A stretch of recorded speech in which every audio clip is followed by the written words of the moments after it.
प्रपंच दळण दळिले पीठ म्या कांडिले, प्रपंच दळण दळिले पीठ म्या कांडिले, आणि सासू पुढे ठेविले तू ये रे बा विठ्ठला.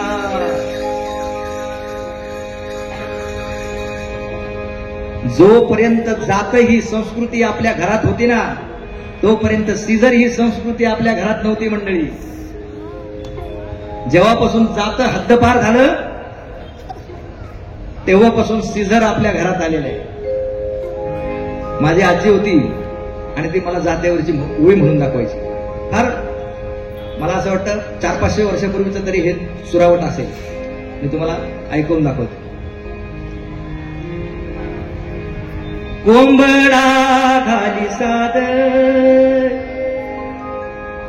कोंबडा घाली साद, जग समद हे जाग झालं ग, समद हे जाग झालं. माझ्या लल्लाटी चिरी ग,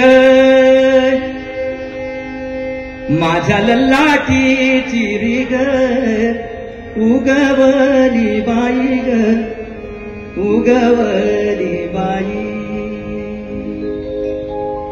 माहेराची मंगळाई, माहेराची मंगळाई, दूध देईल माझ्या म्हशीला. बहिणी ग भाच्याला, ही दुसरी सुरावट आहे. बहिणी ग भाच्याला दिल्यानं कमी नाही झालं, उपसीला झरा दुनीनं पाणी आलं. आता याचा अर्थ घरी जाऊन करा तुम्ही. एका ओळीमध्ये किती उत्कट भावदर्शन आहे. म्हणून ज्ञानोबारायांनी ज्ञानेश्वरी लिहिण्यासाठी ओवी हा छंद निवडला. ओम नमोजी आद्या वेद प्रतिपाद्या, जय जय स्वसंवेद्या आत्मरूपा. आणि प्रथम वंदन त्यांनी आत्मस्वरूपाला केलं.